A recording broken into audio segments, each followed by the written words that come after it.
არის თუ არა რამე მნიშვნელოვანი რაც უნდა იცოდეს ახალ ბედა მონადირემ გამოშიგნის დროს. ესე იგი ჰიგიენა უნდა დავიცვათ პირველ რიგში მაქსიმალურად. მიუხედავად იმის, რომ კეთილშობილი ნადირია და მტაცებელი არ არის და ყველაფრის ჭამელი და სხვადასხვა ისეთი დაავადებების მატარებელი როგორც მტაცებელი არის, ქეცი, ცოფი და ასე შემდეგ. ყველა ვარიანტში გვჭირდება ეჯერადი თათმანები მაინც. რადგან ვეხებით სისხლს, ვეხებით არის სხვადასხვა პარაზიტები კანზე, კანქვეშ. შესაბამისად, რეკომენდირებულია რომ ვიხმაროთ ხედ თათმანები, იქნება ეჯერადი თუ მრავალჯერადი. დაკიდებით ყველაზე მარტივი არის რომ დაკიდება აი ამ პოზაში და არა თავით, იმიტომ რომ სისხლი როდესაც მეორე მხარეს მოდის, ხდება დაბინძურება ბარკლების. და იმ თავარი სხეულის ნაწილების, რომელიც ჩვენთვის ყველაზე მთავარია კვებითი ღირებულებები. კი ბატონო. ვიწყებთ პირველად მომატებული ორგანოს მოშორებით. ასე რომ აი ამ მდგომარეობაში დაკიდებული ფეხებით თავით დაღმა, დაბლა ჯობია, რადგან მთელი სისხლი დაბლაწავა და იქ ბევრს არაფერს არ დააბინძურებს. ეხლა გვინდა ეს ჩავდეთ.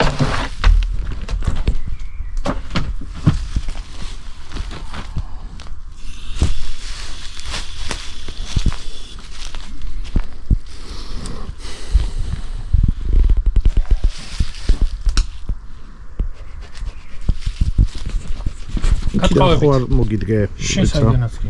მე მგონი რომ აქედან რაღაცა. როგორც თქვი, გატყავებით, არ ვატყავებთ, აქ ნადის მარტო შიგნოთ და ტყავიანად კიდევთ, შემდეგ მოგვიანებით მაცივარში. მოდი კიდევ ერთხელ აღვნიშნოთ, რატო ვკიდებთ ტყავიანად?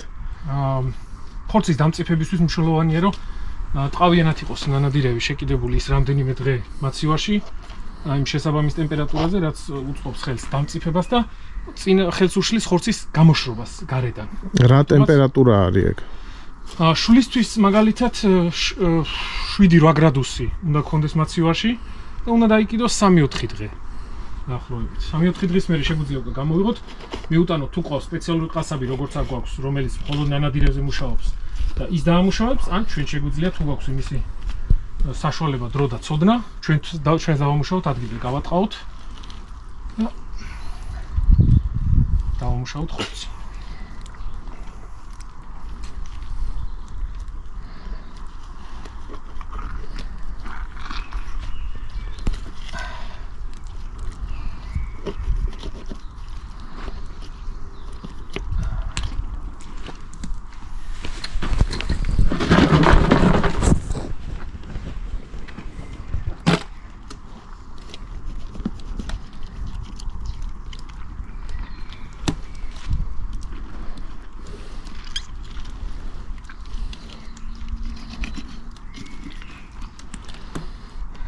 ფილტრი არის შესული და გვერდულად რო იდგა, აი აქედან აქეთ არის გამოსული ღვიძლიც მიყოლებული აქ. ამიტომ ღვიძლს ვეღარ გამოვიყენებთ საკუთრად. ხელები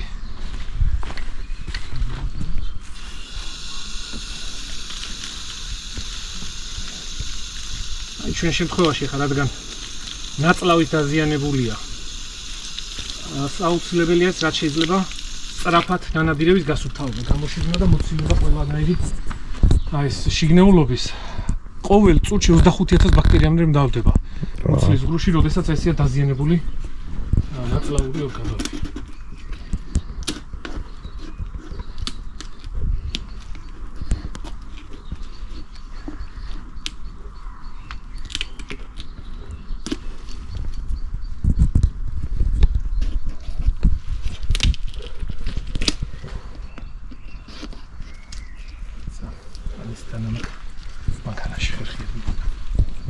ძალიან კარგი გამოსაშიგნი დანა არის, იმიტომ რომ როდესაც ვჭრით აქ მუცელს, წვერი შემოგვალებული აქვს, არ არის იმის საშიშროება, რომ ნაწლავები დააზიანო და გაიხეს, ხერხიც თან აქვს. შესაბამისად, ჭიდაობა აღარ გვიწევს ნანადირად.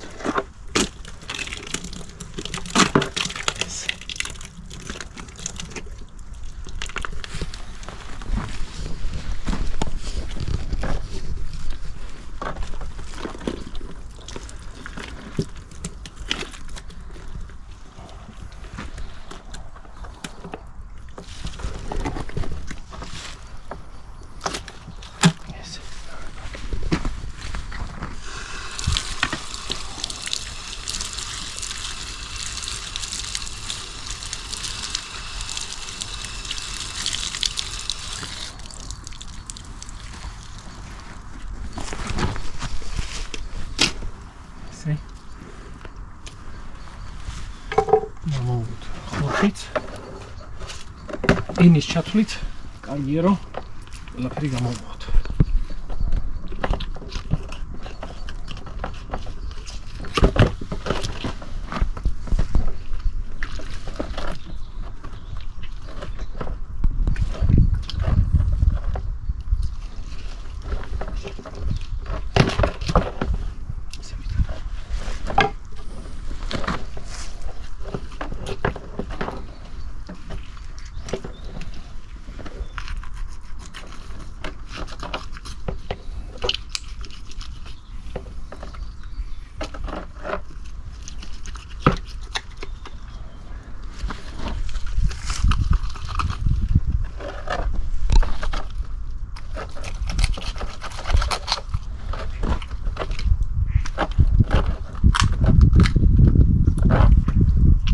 იხუების ხმამეს.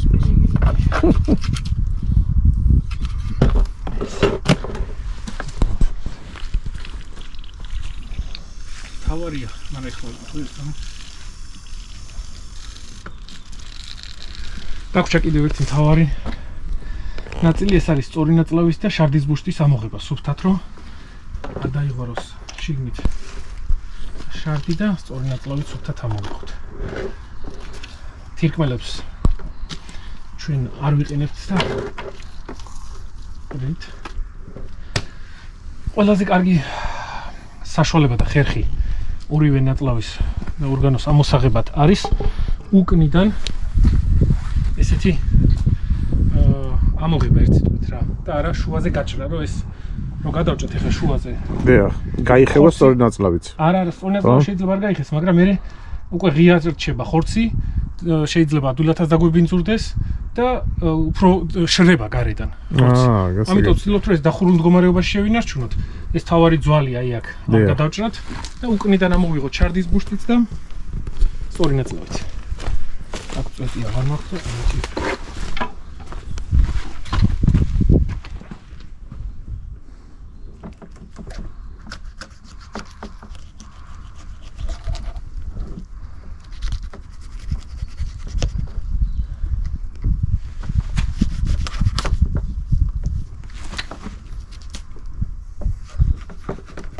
გარშემო შემოვჭრით, გავათავისუფლებთ. და შეგვიძლია წინიდანაც გამოვიღოთ, შეგვიძლია. ცა მაშინ გამოღების მომენტი მაჩვენე.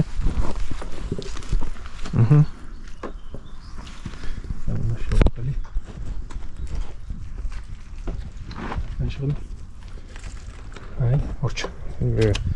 ეს ვარ, როგორ სუფთად? კი ბატონო. და ესეც გახსნილი არ გრჩება. ეხლა დავაბანოთ ხელები, ჩამორიცხოთ, ესენი ავარჭრათ, რაც დაგვიბინძურდა, გამოშიგნის დროს აღწევთ და შეგვიძლია მასწავლებში. და გავაგრძელებთ ნადირობა. თვითნაირად გიარი. სიამოვნებით. აი ნატყვი არის. კი ბატონო. უბრალოდ მარცხენა მხრიდან მესროლეთ და გასული აქვს აი აქეთ. და აქეთ გამოვიდა და მოგიტონ დაუზიან და ღვიძლი და ასე შემდეგ. აი კარგი ნასროლია, ასთავარია, შორს ვერ წავიდა, ადგილზევე დაეცა, ციგნა აღარ მოგვიწია, არ დავჭერით და ასე შემდეგ.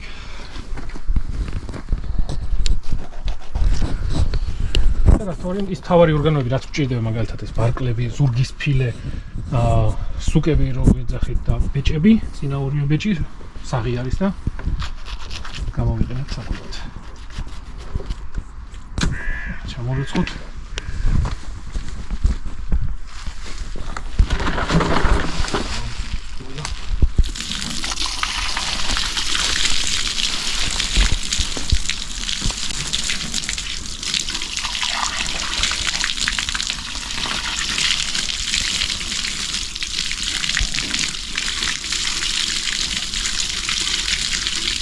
ნატყვი არის აუცილებლად კარგად უნდა დამუშავდეს და გაიგაფუთავდეს, იმიტომ რომ ნატყვი არის შეხოყური ნეკნებს და კანს ქვეშ. იქაც არის დაბინძურება. სისხლით, ჰემატომებით და ასევე ნაწლავის ნაწილებით. ამიტომ ეს ადგილი ძალიან დიდად უნდა მოვაჭრათ, გადავაგდოთ და თან გავასწავლოთ. და დავიწყოთ ბაქტერიების გავრცელებას. როგორც შესავალი ხურელი ასე რომ ვთქვათ, ისე გამავალ. თან გამწოდებული. ეს ამოწევთ საფუძვლიანად.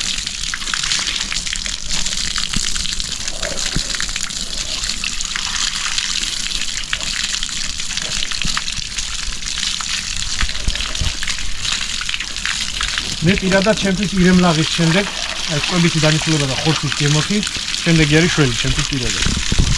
ეს ხორცია. მე ძალიან გული დავწყა რომ ღვიძლი ვერ გადავარჩინოთ. ღვიძლის მომზადება ვიცი შვლის ვაშთან ერთად სასწაული.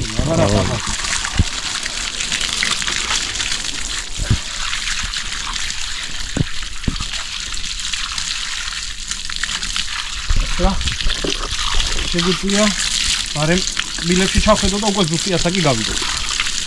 მაგრამ რასაც მე უყურებ ეს 2 წელზე მეტის არ უნდა იყოს. შეიძლება შაშანდელიც არის და ძლიერად განავითარდა ეს რქები. შაშანდელიც ეს არ არის ეს ტიპიური, ახლა გაიზარდოს რქები. შაშად მაის-ივნისში დაბადებულ ნუკს. მაგრამ ამის ყველაზე მარტივი გაგების გზა არის კბილების დათვალიერება.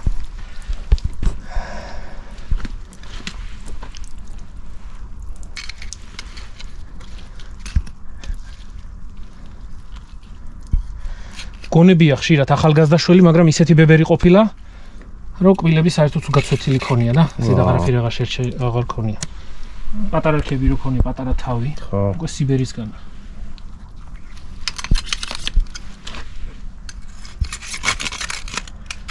ესე იგი. ჩვენთვის პირველ რიგში ვუყურებთ კბილებს და კონკრეტულად მესამე პრემოლარს. აი შეხედე პირველი პრემოლარი, მეორე და მესამე. 16 თვემდე, ანუ წელიწად ნახევრამდე დაბადებიდან მესამე პრემოლარი არის სამნაწილიანი. აი თუ დაკვირდები, აქ არის ორი ნაწილი ხლა გვაქვს. პირველი ერთიანია, მეორე ერთიანია, მეორე ორიანი არის. 16 თვემდე ის სარძევე კბილები ჯერ კიდევ სამნაწილიანი აქვს შველს. თუ ჩანს კამერაში. მე მგონი ჩანს. ამ შემთხვევაში უკვე ორნაწილიანია და მინიმუმ 2 წლის არის ეს შველი. შემდეგ უკვე გადავდივართ როგორი ბასრია კბილები. წლებთან ერთად უგლუდებათ კბილები, შეხედე? ამას ჯერ კიდევ ბასრი აქვს, არაფერი დაგლუების ჯერ არ უჩანს, წინა კბილებიც ყველა აქვს.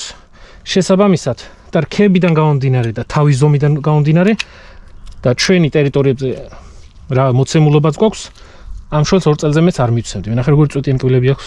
საკმაოდ. ანუ ეხლა გვაქვს 2 მაისი 2026 წელი, ეს შველი დაბადებული არის 2024 წლის მაის-ივნისში.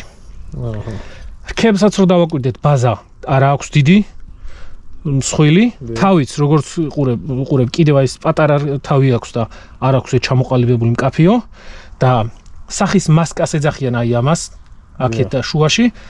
ახალგაზრდა შვლებს მუქი შავი აქვს, ესეთი შავია, ხოლო რაც ასაკში შედის, უფრო უთეთრდება, როგორც ადამიანს ჭაღარავდება ეს ადგილი. ასე რომ 90% შემიძლია თქვა, რომ არის 2 წლის ინდივიდი აქ. ნაბლოა. გაიხარე. კაი განათლება გავიარეთ. всё, გამორთო ხო უკვე? შეგიძლია.